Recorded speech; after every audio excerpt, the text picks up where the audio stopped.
Is it a serious injury or just a scratch? In this video, we'll cover everything from just a flesh wound to being dead on the ground, and more importantly, how to recover.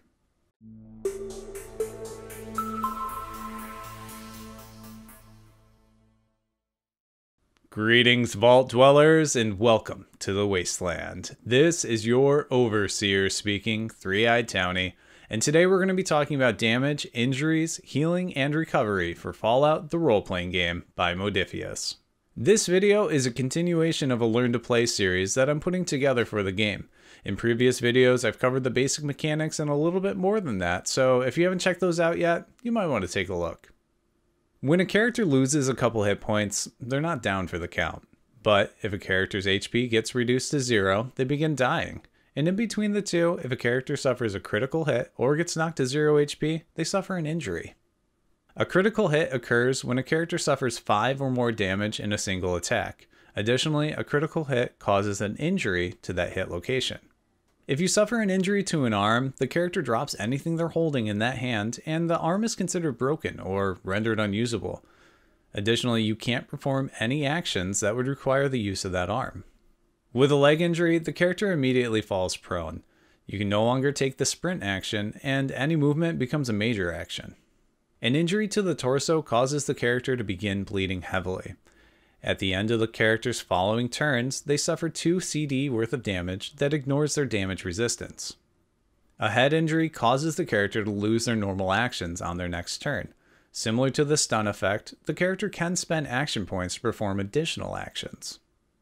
While suffering a head injury, the character's vision is impaired, and any skill test that requires vision has an increased difficulty of 2. If you have multiple injuries to the same hit location, each individual injury must be treated before it can be fully healed. An injury persists until it receives medical attention, which we'll cover in a little bit. When a character is knocked to 0 HP, they suffer an injury to that hit location, are immediately knocked prone, and begin dying. If it's a critical hit that knocked them to 0 HP, they take 2 injuries. When a character is dying, they're unconscious. They can't perform any actions on their turn, and they cannot recover HP from the first aid action. At the start of their turn, they must perform an endurance plus survival test with a difficulty equal to the number of injuries they have. Additionally, the complication range is extended to 19 and 20. If they pass the test, they remain alive, but they're still dying. If the character fails, they die. If the character takes any damage while they're dying, they gain 1 additional injury. When a character takes damage, there's several ways to heal up, but when you're in combat, you have the first aid action, or you can use a chem. While in combat, you can take chems to recover using the minor action.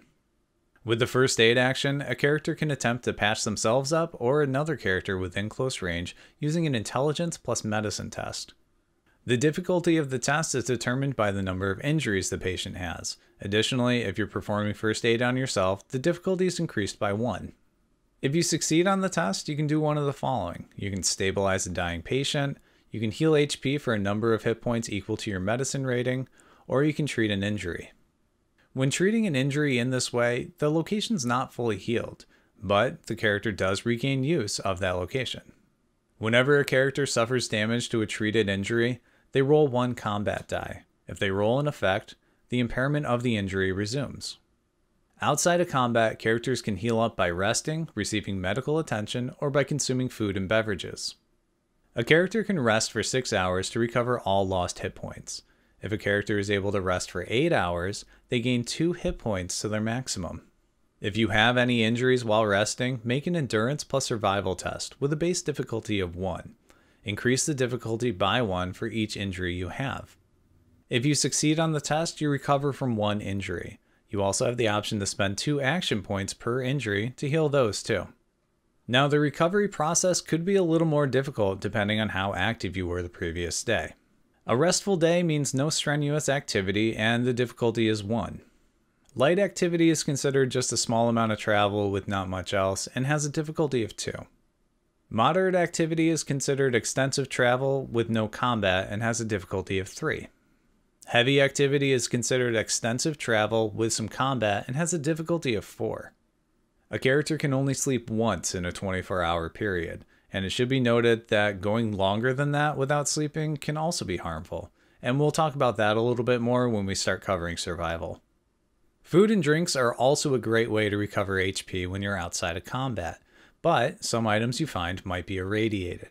So, when consuming an irradiated item, you roll 1 combat die. If you roll an effect, you take 1 rad damage that ignores your damage resistance for any equipment or armor you have. If a character has been injured, poisoned, or is suffering from a long-term disease, they might require medical care. A character can provide medical care for a number of patients equal to their medicine rating. When giving medical attention to a patient, you're able to assist on their endurance plus survival test to recover. You would roll an intelligence plus medicine test. If the patient is suffering from a poison or a disease, but they've had a restful day, the difficulty of the test is reduced by 1 when you're assisting. These are the basics of healing, recovery, injuries, and dying. The core rulebook expands on this stuff in the survival section, and we'll cover that in a future video.